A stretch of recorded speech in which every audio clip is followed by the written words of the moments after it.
Good afternoon, everybody. My name is Mike Kramer. I am the Calibration Program Manager at Perry Johnson Laboratory Accreditation, and I want to welcome everybody to this month's webinar. Looks like we have excellent attendance today. This afternoon, we're going to be going over the requirements in ISO 17025 2017 on corrective action.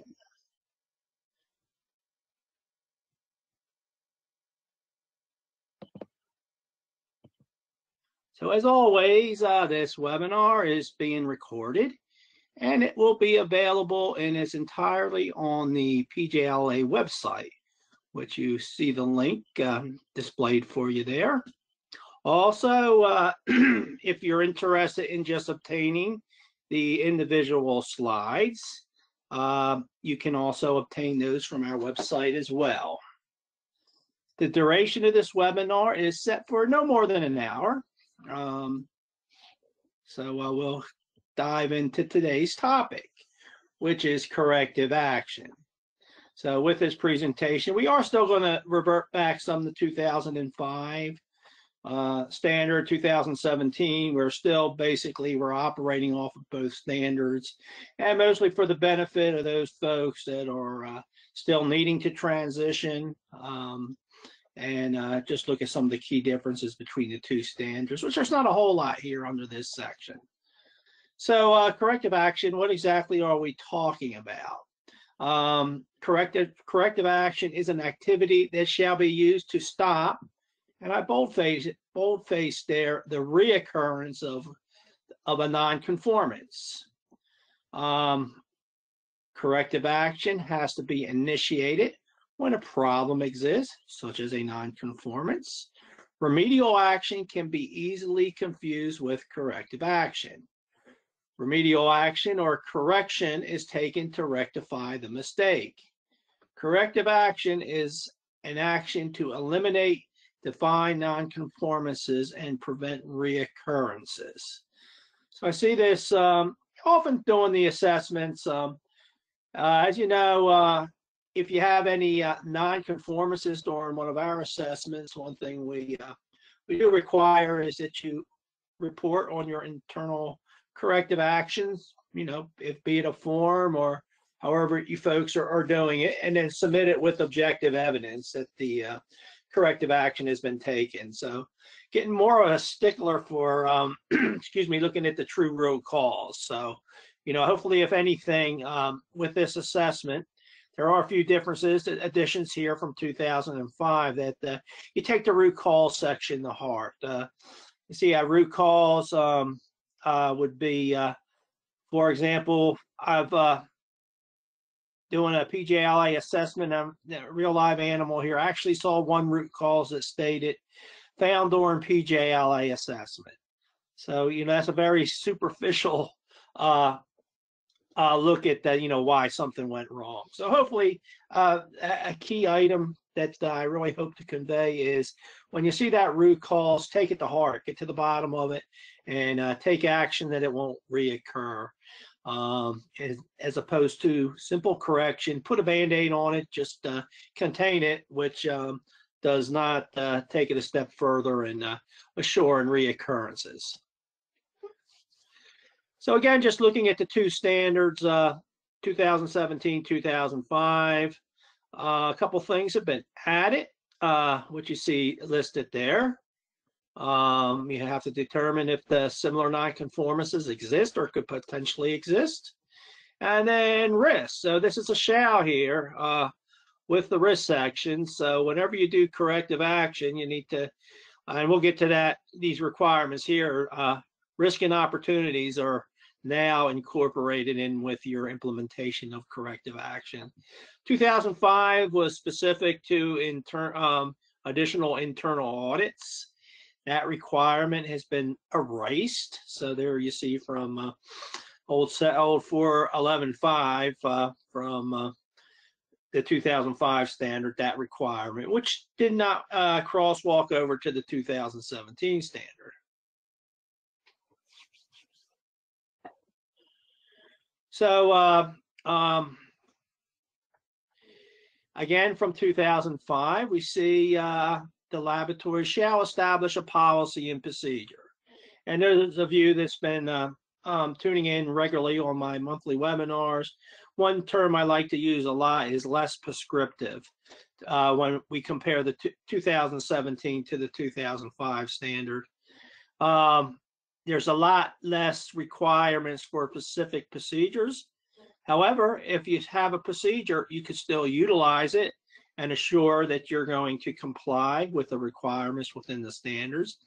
However, a specific procedure that was expressed, such as in 411.1 concerning corrective action, does not necessarily crosswalk over to 2017, which is the case here. So basically, 871, that's the start point for corrective action at the 2017 standard.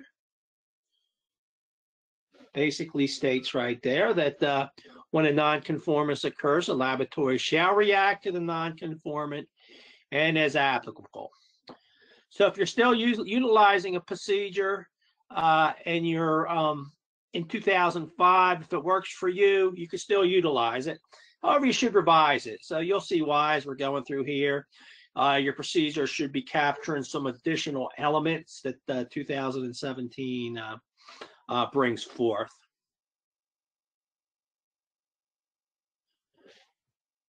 So when a nonconformance occurs, the laboratory shall react to the nonconformance as applicable, take actions to control and correct it, and address any consequences. So that's immediate correction, as I was trying to revert back earlier here.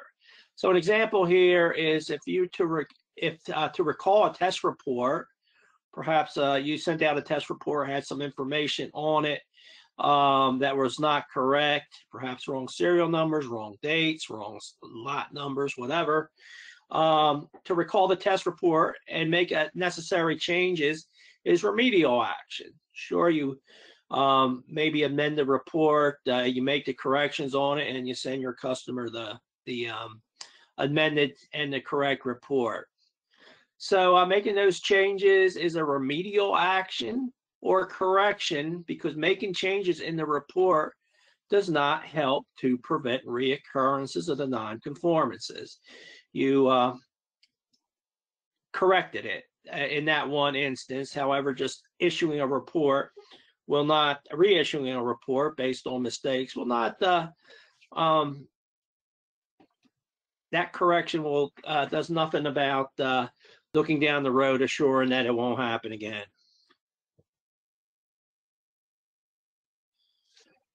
So 871, when a nonconformance occurs, the laboratory shall evaluate the need to eliminate the causes. So it could be cause or causes. That's root cause. It could be more than one during your investigation. Could unveil more than one of the nonconformance in order that it does not reoccur or occur elsewhere by reviewing and analyzing the nonconformance, determining the causes of the nonconformity, and then also determining if similar nonconformances exist or could potentially reoccur. So whenever you take corrective action, of course you're going to do the cause, but analyze the nonconformance and also take a look at it and see if that could potentially have occurred before. So in the report issue example, where we basically put a Band-Aid on it, sent the customer an amended report. And if it's a one-time thing, perhaps, but let's say we've had to amend 4 or 5 reports. In that case, then I would say probably need to dig down a little further and perhaps implement formal corrective action. So in the report reissue example, may need to go further and look into the review and authorization of reports, something to sort of nip it to prevent it from reoccurring. And you see basically there in 2005, of course, corrective action shall start with an investigation to determine the root causes of the problem. So nothing new there. So 17025 standard indicates that in the corrective action process, the causes need to be evaluated. Cause analysis is the important and most difficult step in this process. Any kind of mistake in this step may cause the implementation and wrong corrective action and does not avoid a reconformance of the nonconformance. And it's sort of what I'm depicting here, and I can sort of relate to this. During the summer months, I'll go into walk out the front of my house, and I'll see dandelions there, and I'm walk over and pull them out. So what this picture is sort of looking at the dandelions that I deal with, where I'm just correcting the issue, pulling it up. Of course, that will correct it. It won't be shown from the roadway anymore. However, that's not going to do anything to prevent it from happening. And I can say firsthand, following week, I'll go back outside and they'll be right back there. And trying to illustrate this in order to prevent the reoccurrence, the underlying causes, the root below the surface. And sometimes this is not obvious.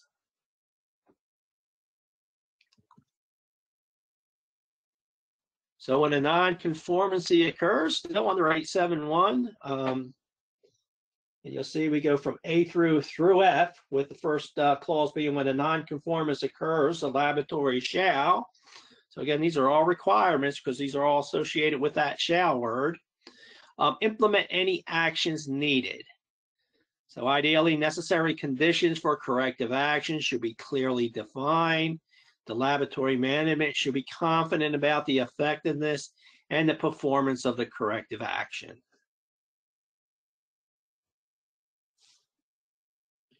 When a nonconformance occurs, the laboratory shall review the effectiveness of any corrective action. The result of the corrective action shall be recorded and monitoring, determining the effectiveness of the corrective action. Monitoring should verify the successful completion of the identified actions and assess the effectiveness of the action taken. So one thing I like to see here is time passed. Often I'm still seeing a lot of corrective actions recorded on a corrective action form. And the very last thing on there in tune with the requirement is creating a record showing that the laboratory went back and determined whether the corrective action was effective. So I have time there needs to pass for the effectiveness. I would see corrective action taken, and then the time for the monitoring for effectiveness taken is being completed on the same day. So going back to my report example, say we put an intermediate check there on the reports reviewing process to assure that errors aren't being made. You're really not going to know that was effective until some time has passed.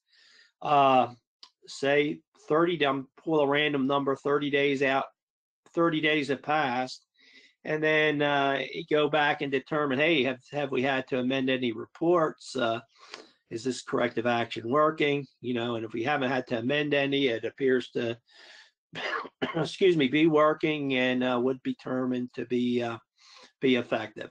Monitor may also require additional audits if identified nonconformances causes serious doubts about the laboratory's compliance with standards, its own policies, and its own procedures.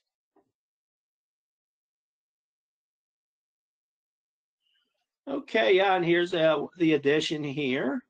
When a nonconformance occurs, the laboratory shall update risk and opportunities determined during planning if necessary. So the 2017 standards require the laboratory to plan and implement actions to address risk and opportunities. Addressing both risk and opportunities establish a basis for increasing the effectiveness of the management system achieving improved results and preventing negative effects. So basically, during the corrective action process, laboratory should incorporate somewhere in the process asking itself, are there any risk or opportunities that was presented during the course of implementing this corrective action? And then if so, whatever vehicle you've put in place for risk analysis, risk and opportunities in section 8.5, crosswalk that over to that section of the standard and how you're implementing it, and follow through and determine, look at the risk, determine if it's acceptable. If it's not acceptable, is there anything that can be done to lower it to an acceptable means? And also same with cash be presented for opportunity. So again, this is new, risk and opportunities. The risk section is new to the 2017, and there are some shalls there. So bare bones minimum, I want to see those of you that was here during the impartiality presentation. There's a shall there with risk, that the risk to any impartiality needed to be evaluated. Here is the same with corrective action. So again, risk needs to be evaluated with any corrective action that was taken.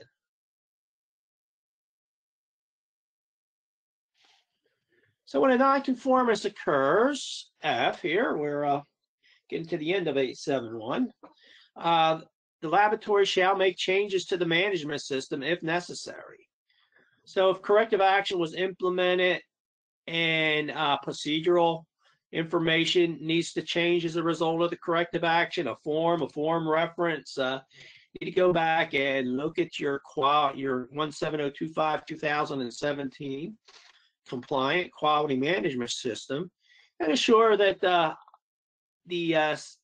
everything is up to date and current, and the implementation of this corrective action, if need be, any changes should be crosswalked over to the your QMS, be it electronic as specified there through the on the left, or even if you're utilizing the pyramid over there with just basically a top tier document like a quality manual and supporting type procedures. So 872, the corrective action shall be appropriate to the effect of the nonconformance encountered. So in other words, more corrective action, more emphasis in the severity of the corrective action would be maximized more so if the nonconformance that the corrective action took would actually had an impact on the laboratory results. So in other words, your final product, those testing calibration results that you are providing for your customer.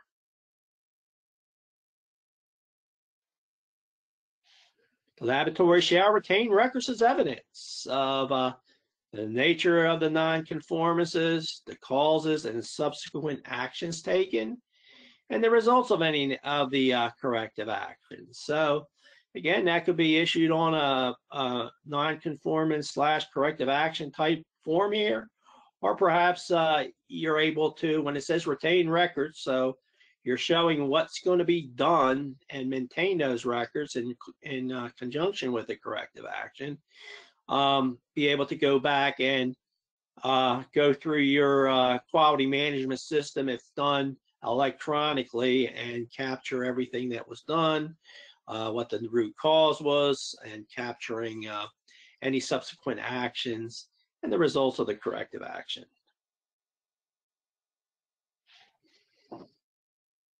Okay, so I want to look a little bit more here at root cause.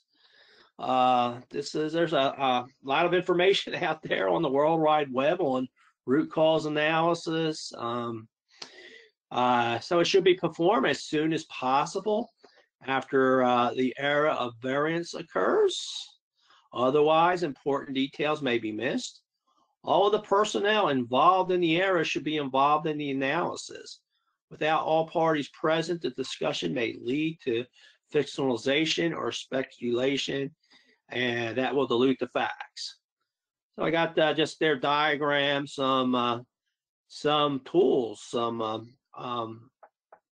tools that an organization can utilize in order to do an effective root cause analysis, and thus assuring that the corrective action will not the non-conformance will not reoccur. So we're just going to take a look at a few of these. One popular method, a lot of bigger companies will utilize some of these methods.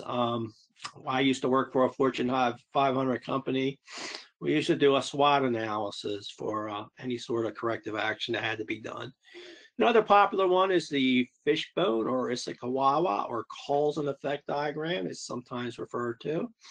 So this will group causes into categories. This may include people, measurements, methods, materials, environments, and machines. The fishbone diagram will force you to consider all possible causes of the problem instead of focusing on the most obvious one. Here, causes are grouped into several categories to easily identify the correct source of the variance.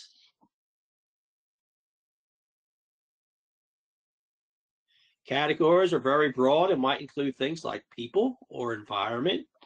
After grouping the categories, we break them down into smaller parts. For example, under people, we might consider potential root cause factors like leadership, staffing, or training.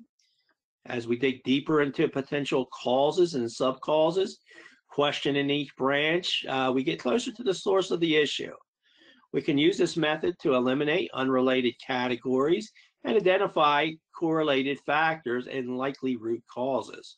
For the sake of simplicity, carefully considering the categories before creating a diagram. So some common categories that may be considered in a fishbone type diagram under this Ishikawa or cause and effect diagram would be machines, things like equipment, technology. Method, the process. Materials include raw materials, consumables, and information. Man, mind, power, physical or knowledge work could be included in that.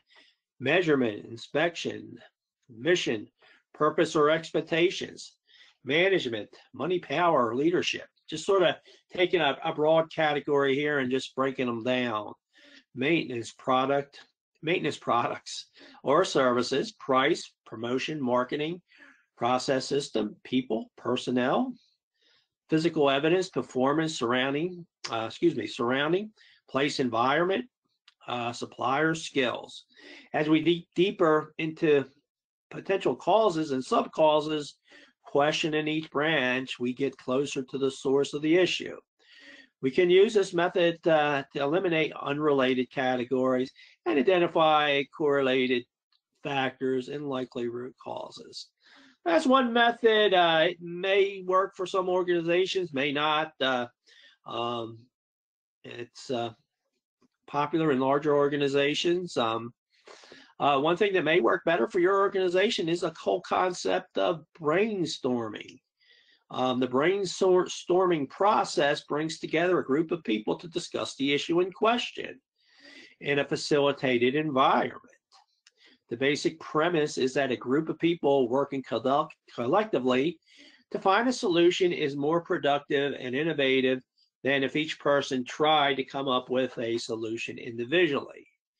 So basic steps of brainstorming process should include scheduling a meeting, informing the participants of the topic to be discussed, assigning a specific person in the meeting who will write down people's thoughts, with all participants having equal opportunities to participate. The resulting discussion should identify the root cause of the problem and try to resolve it. The facilitator, so of course we want to keep these things under control and organized. The person facilitating the meeting has two roles. First, to assure that the steps are properly executed, and secondly, help assure the discussion stays on topic in regards to finding the root cause of the problem you're trying to solve. In addition to all the great ideas you can get from brainstorming session, It can also benefit you with regards to company politics. This is the case because the people involved in the brainstorming session will be more likely to support the resultant action item because they were involved in the process and created the solution. Remember this point when trying to decide who to invite to the meeting. After all, the people who are not part of the solution may in turn become part of the problem. All right, I want to look at one more and go through some examples here. And I see this one actually utilized more than any for those folks that have adopted a formal vehicle or tool for root cause analysis. And I often will see this actually reported on the corrective action report. So this is called the 5 whys. So one of the most common techniques in performing a root cause analysis is the 5 whys approach. You may also think of this as the annoying Tyler approach. So for every answer to a question, another why question will follow up with an additional, deeper, okay, but why question. 5 is the arbitrary figure. The theory is that asking why 5 times, you're probably going to arrive at the root cause. The root cause has been identified when asking why doesn't provide any more useful information.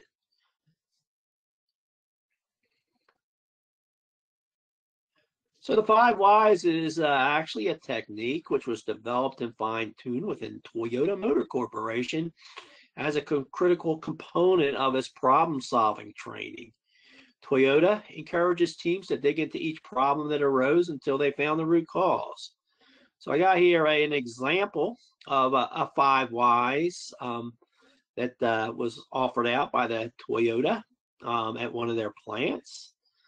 And this had to do with a robot they used in their process that apparently came to a complete halt. So just sort of try to picture this and follow along with me here. So first thing is, why did the robot stop? The circuit was overloaded, causing a fuse to blow. Why is the circuit overloaded? There was insufficient lubrication in the bearings, so they locked up. Why was there insufficient lubrication in the bearings? The oil pump on the robot is not circulating sufficient oil. Why is the pump not circulating sufficient oil? The pump intake is clogged with metal shavings. Why is the intake clogged with metal shavings? Because there's no filter on the pump. Okay, we stop there. Why is there no filter on the pump? You know, we're really not going to be able to get any more useful information if we keep asking why. So here, if you look at the 5th why, okay, we're going to put a filter on this pump. Hopefully, you know, this will prevent the reoccurrence from this happening. If we stopped after the 2nd or 3rd why, where we just put lubricant on the bearings when they locked up, that will perhaps correct the problem, get things up and running.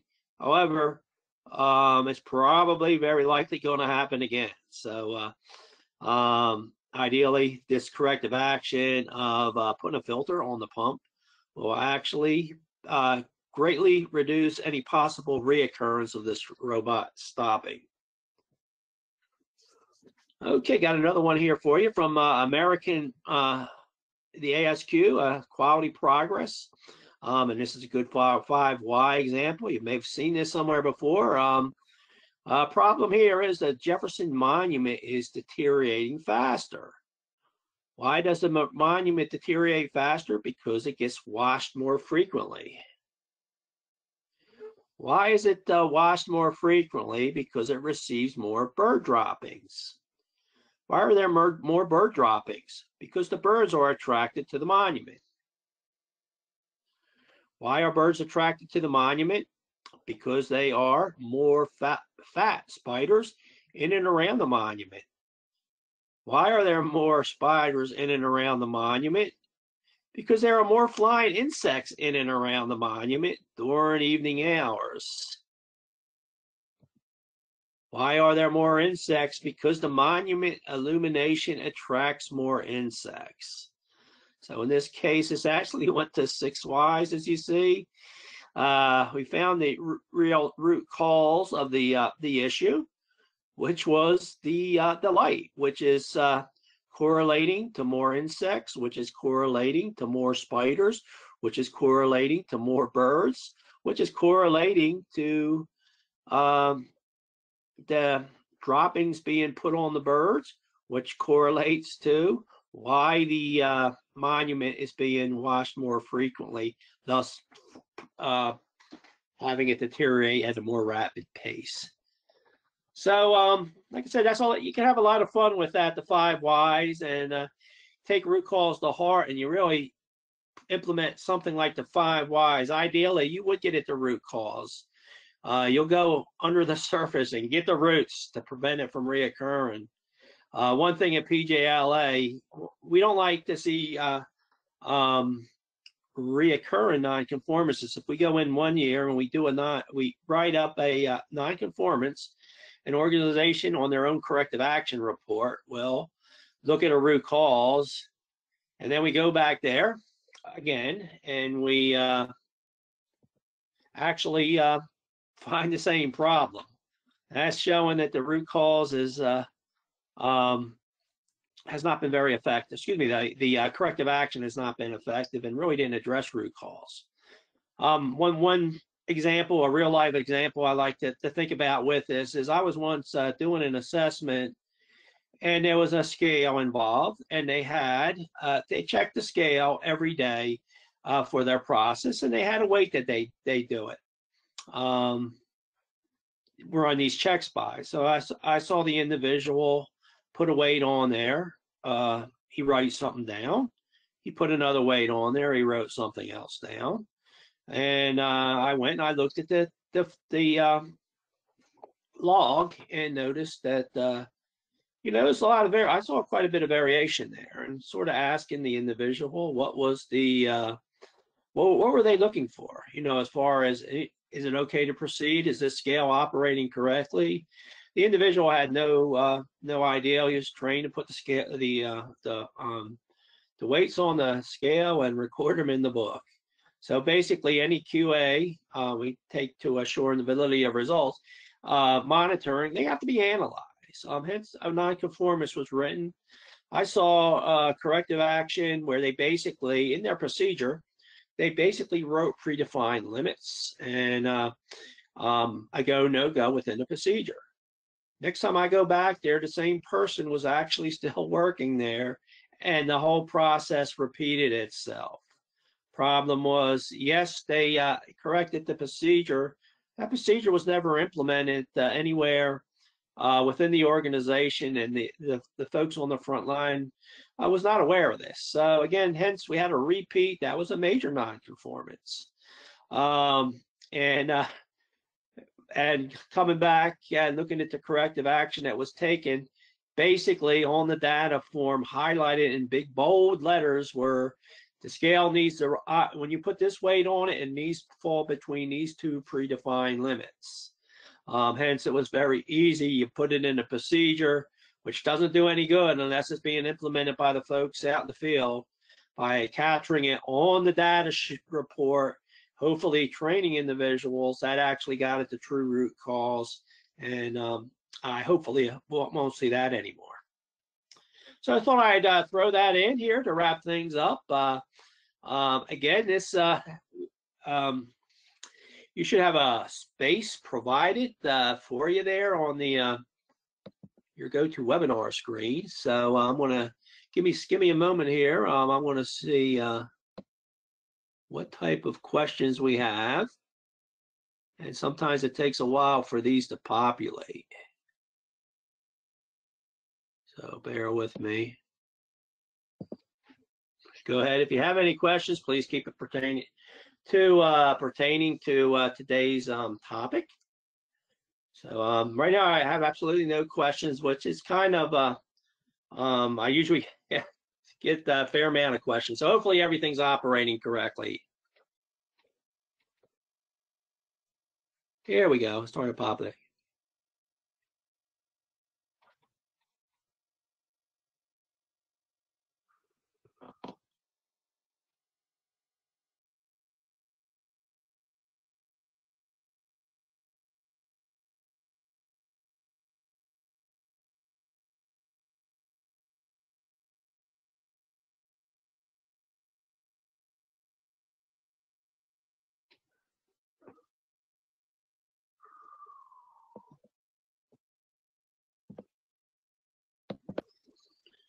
All right. Oh, sorry, in the wrong spot there. Oh. And again, I'm reading these off as they were typed in. Could you recommend a CAPA template? I really don't want to do that don't want to basically, as an accredited body, we're not supposed to make recommendations like that. Actually, and I can tell you, I find out so much stuff on the internet right now that I bet you if you Google 17025 corrective action template, even reference, like I said, 17025, you're going to find something there. I recommend that you make it work for you. Look at the requirements that we went through and tailor your template to assure that you're going to capture all those requirements.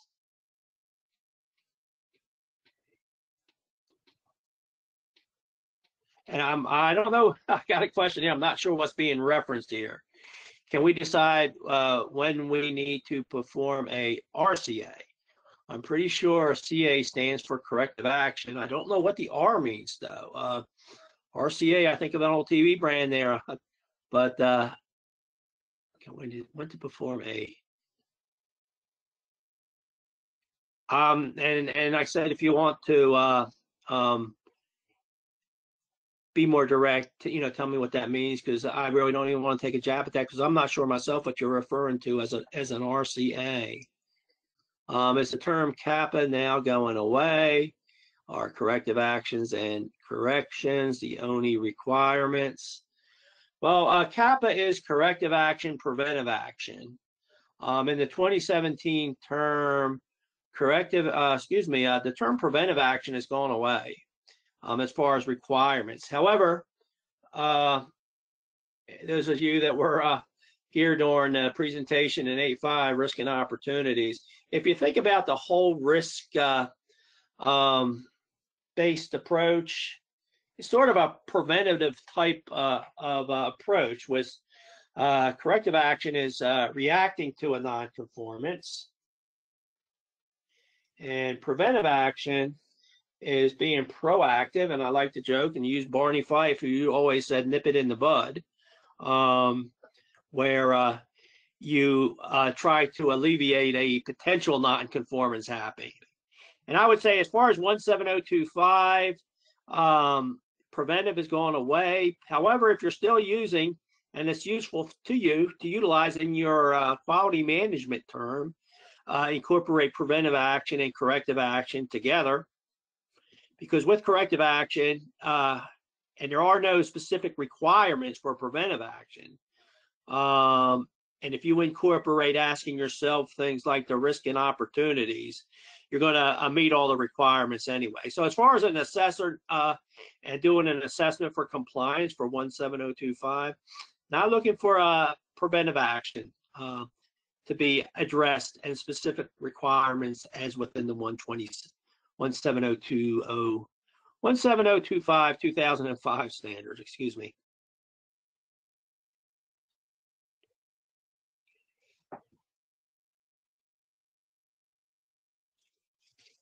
When do we recommend D&E be done? And D is review the effectiveness of any corrective action and update any risk and opportunities determined during the planning if necessary. Again, as far as review the effectiveness of corrective action, I would think I gave the arbitrary figure of 30 days. But the key thing is there, you need to have some time pass to make sure that the corrective action taken that was actually effective.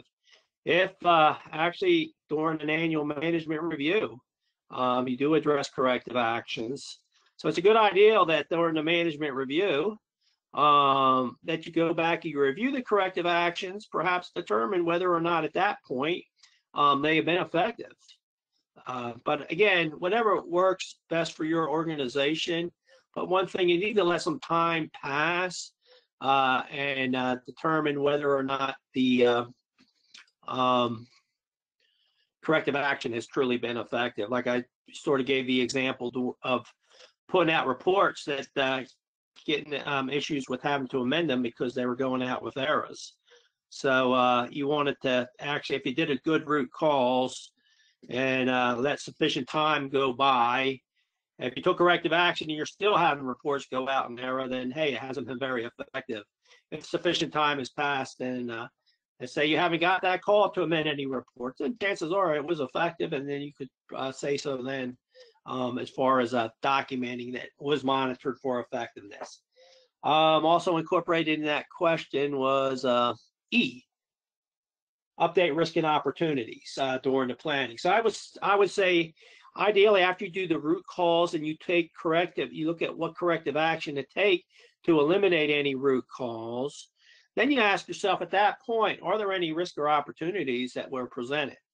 Because you're going to go ahead and take the corrective action. If there is a risk that you have identified, then whatever vehicle you're using to comply with 8.5, look at the risk, determine whether it's acceptable, if it's not acceptable, or if anything can be done to lower it to an acceptable level.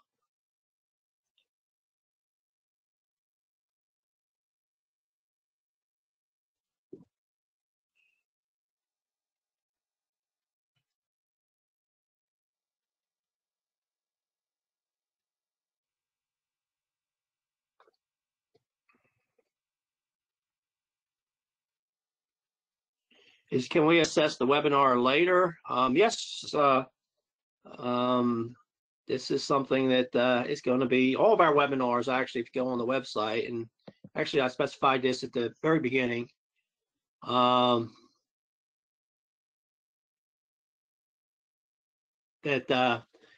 all our webinars, and it goes back several years, and hopefully this one is being recorded and it will be on our website. So go to the PJLA at www.pjlabs.com.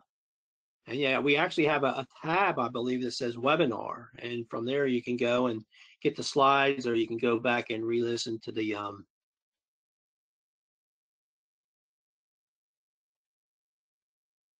I didn't cover SWOT, but what I do recommend you doing actually is if you go to my webinar on risk, which is 8.5, which I think I just did that a couple months ago. I actually went through a SWOT analysis, but I did not cover it during this assessment. We only looked at a couple. We looked at the Ishiwawa fishbone diagram. We looked at brainstorming. We looked at, spent most time on the 5 whys and went through some examples there.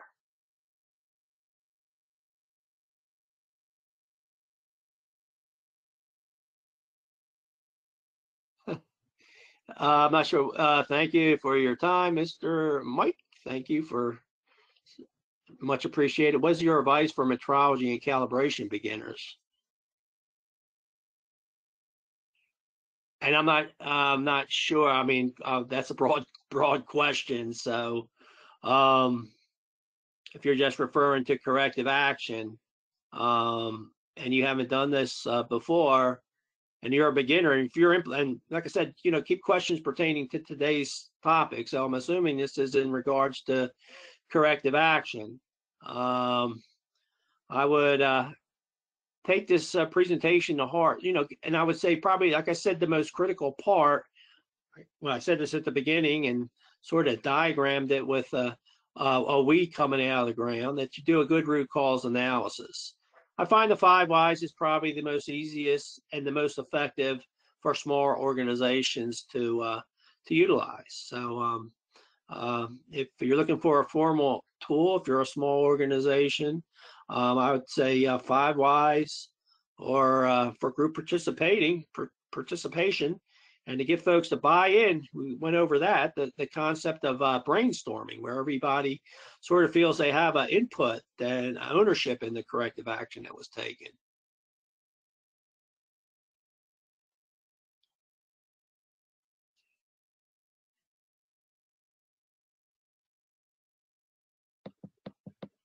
What about time to pass to determine effectiveness of the corrective action? Is that part, the record on each corrective action, or as it is addressed in the management review, does that meet the standard? I would say either or. So basically, we'll go back and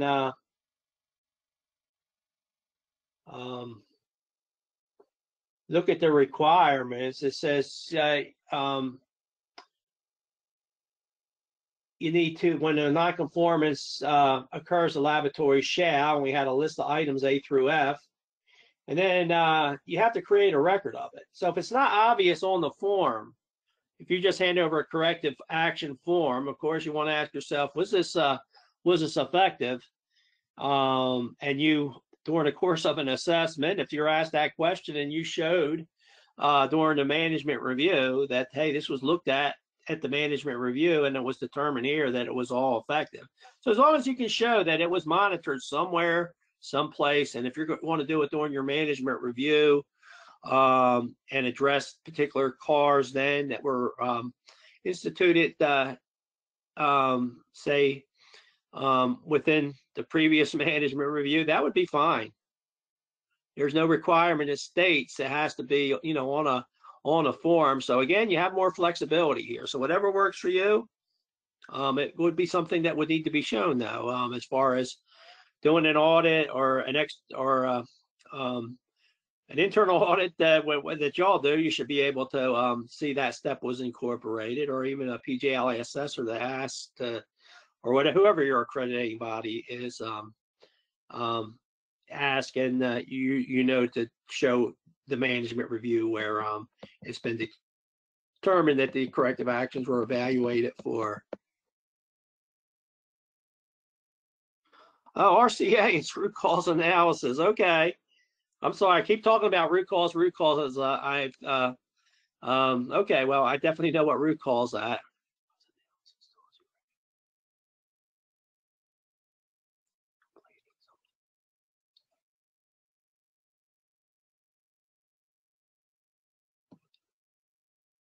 So the RCA, and I guess I'm going back to that initial question up front there. No, it's not. I just got somebody identified what RCA is. It's root cause analysis.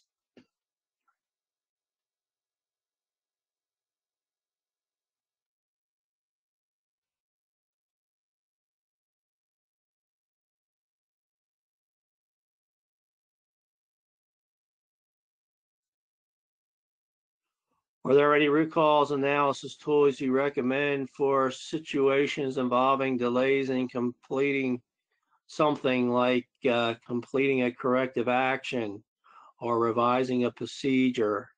I would say if you have a time frame set and you're not meeting it, you're supposed to actually, during the management reviews, determine whether or not your procedures are suitable, and you're not meeting those requirements, then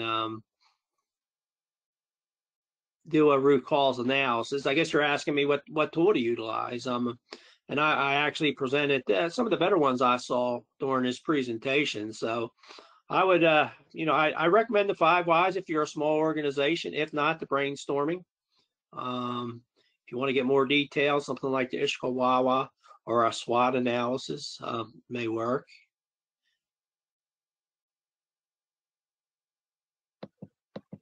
There's a little bit more to this.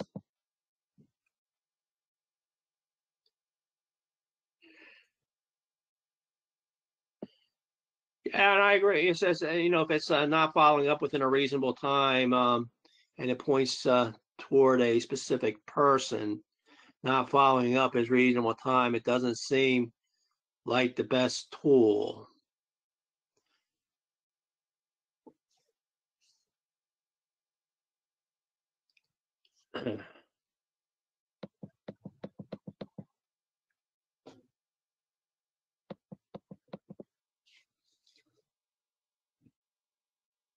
So I'm really not sure. I hope I'm sort of answering your questions, but I think you have a specific situation where you're at. A lot of times folks will do corrective action. I'll see a root cause lack of training.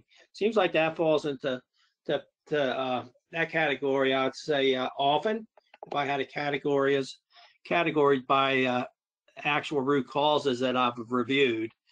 Training comes down to a lot technical things, and retraining is always a corrective action. As far as a lack of training. If you can share with us a simple way to document the corrective action, I would I would look at the requirements that we just went through in 8.2 and a simple form. If that's what you're looking, a simple way to document it. And if I was starting from scratch and I want to ensure I'm catching all the requirements, just leave some space to answer all the questions.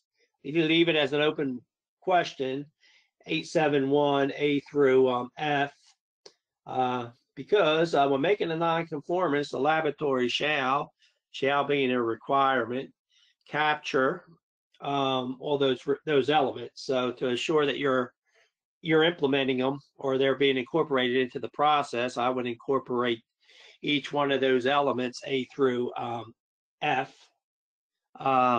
into your vehicle, be it a form or within your limb system, whatever you happen to be using.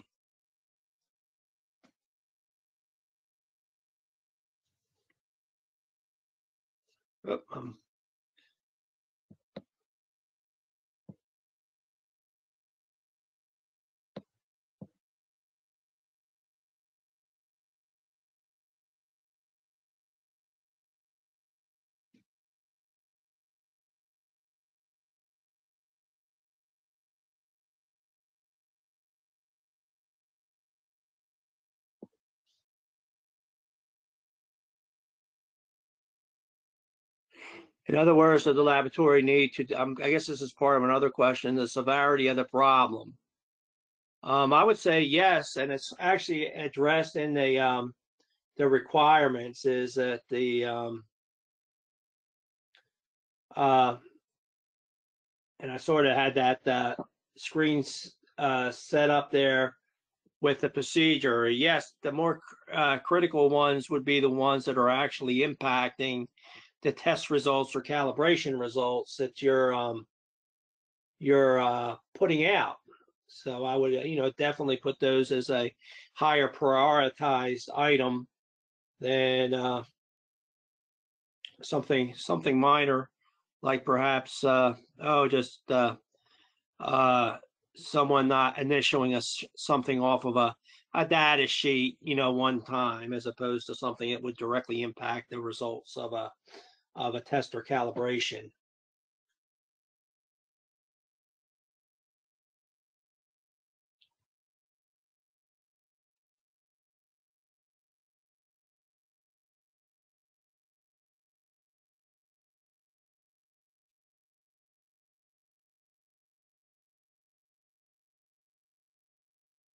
All right.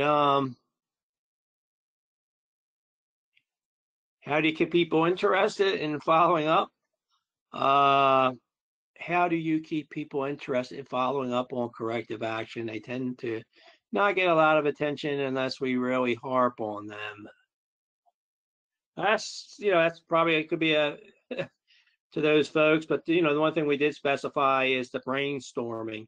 If folks have input in the implementation of the corrective action and have ownership, then I would say they're more likely to want to follow up on it and determine whether or not it was effective. That's just a simple answer to your question there, but yeah, it could be a lot of things going on that I don't know about, but we sort of addressed that with the brainstorming. Instead of having folks sort of just going through the motions, they actually was involved in the planning of the corrective action, may want to keep their interest in monitoring it and determining whether it would I have something on my screen here, would reoccur.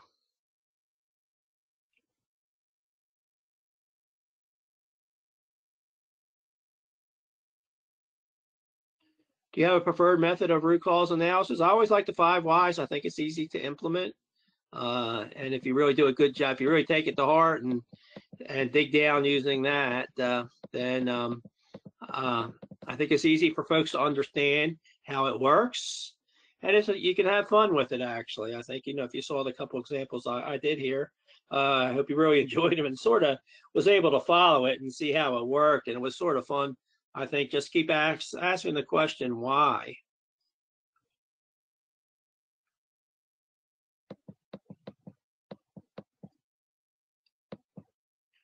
Somebody else asking about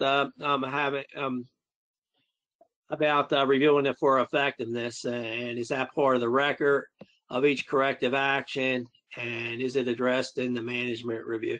You have a section on management review for corrective action. So if you elect to incorporate the management review as a time for you folks to go back and review for effectiveness, then it really don't need to be part of the procedure. Excuse me, not the procedure, the form. You would be asked, though. So if you can ask yourself, or something where folks would know that this is when it's done, and if it works for you, it may not work for everyone, but wait until the management review and determine whether or not it was effective would be perfectly fine. However, like something you may want to monitor during the management review, however, and then at the management review, actually determine whether or not it's been effective. So, of course, especially if it was something that was affecting the test results that you're putting out there, you want to monitor it, for some time until you determine it was effective. So if it's between management reviews, then make sure you're continuously sort of monitoring it. And then if you want to set the management review for the time to go back and see if they were effective, then, base that on the monitoring.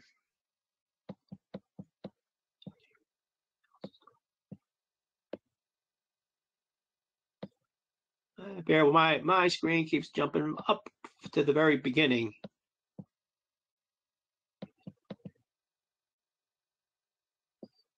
Something about 9001, emphasize maintenance, which might be something synonymous with preventive action.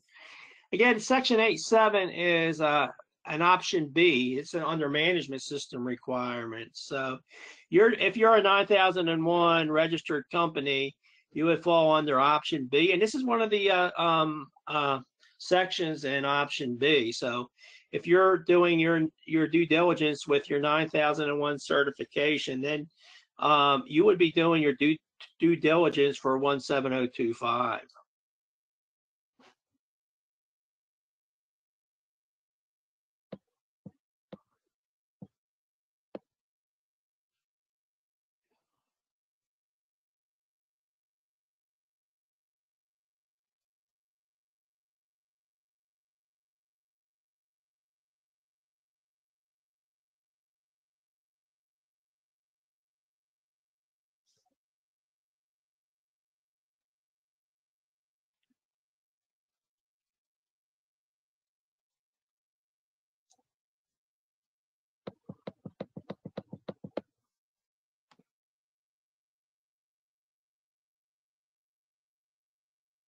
And wait a minute.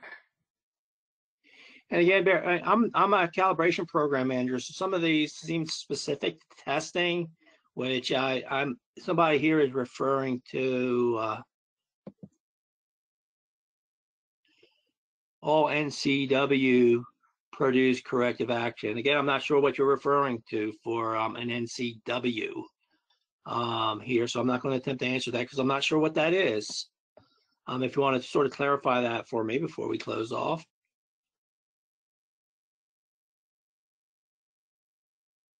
Recommending for ensuring follow-up, set agreed upon deadline.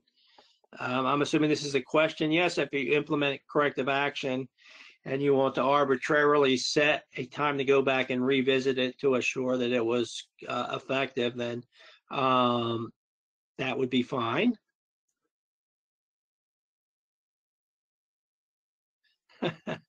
Should you have 1 or 2 corrective actions available to show the auditor the process?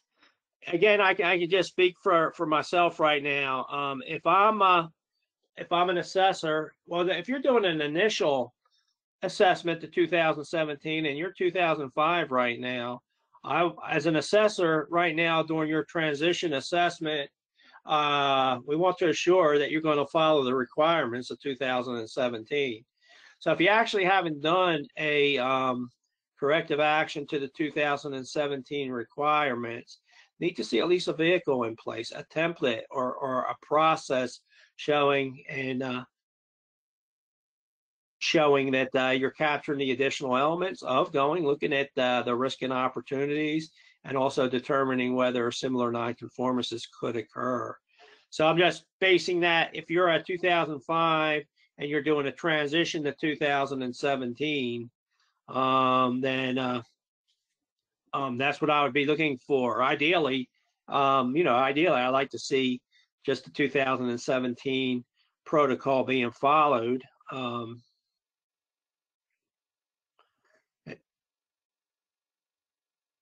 Should I have one or two CAs to show the assessor? Well, ideally, the assessor should be picking that. So with the assessment, if that's what you're concerned about, you shouldn't be picking them. The assessor, it's a sampling process. So if you have maybe asked to see your corrective actions, however many they are, and then all of the assessments, and during the opening meeting, our assessor should be going over our disclaimer.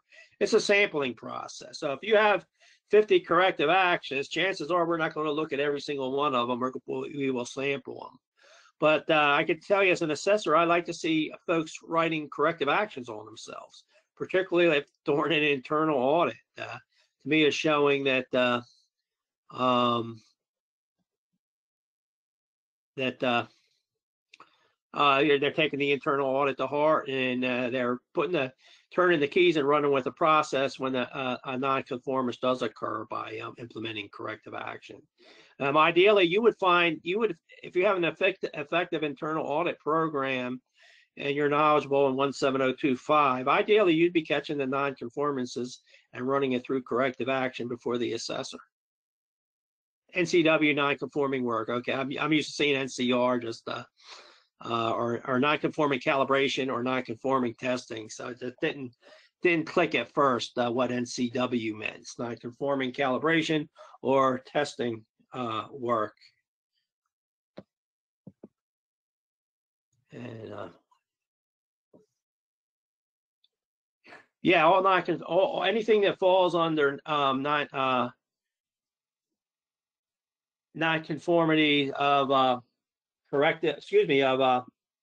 calibration or testing. Bear with me a minute.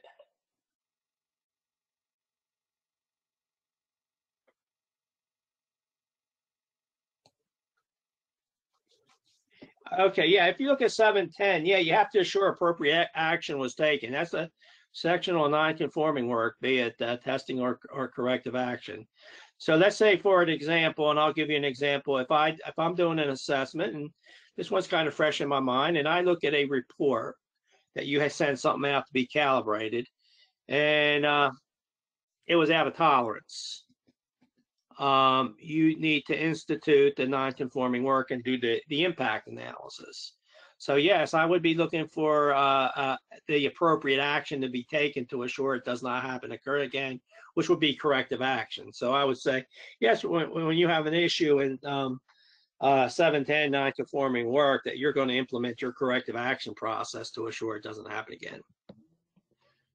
All right. So I think I got to, if I missed anybody, I apologize. Some of these were sort of running together. That's going to put a close to today's session. If you can, and it looks like my slideshow went astray on me here. But before we go, I just want to move into September. Believe it or not, we're in August now. So next webinar is going to be on September 29th, and you see that's a Tuesday. And What this is going to be for common findings. And let me move some of this over. I seem to have an error on my screen here. Yeah, common findings and assessments. Disregard that 8.7 corrective action. That shouldn't be there. But what the September webinar is going to do, and I'm going to have data compiled. So we've been doing a lot of assessments now. And I would say for 17025, everything we're doing is to the 2017 standards. So we do compile data as to where nonconformances are being written. So what I'll do is probably like a top 10 list. So I'll get the PJLA headquarters to extract that data and then sort of do a top 10 starting at number 10 as far as where we're finding the most findings and addressing that, and then sort of looking at the requirement again, and perhaps addressing why or organizations having issues with these particular items. So again, thank you all for joining. We did have good attendance, a lot of good questions there, and look forward to seeing you all next month. And by the way, we have our whole series of webinars published now going to the end of the year. So we got them starting with next month through the end of December has already been scheduled. Again, thank you very much, and look forward to doing it again September 29th. And I will get our office to extract that data. I want to need to do that webinar. Thank you.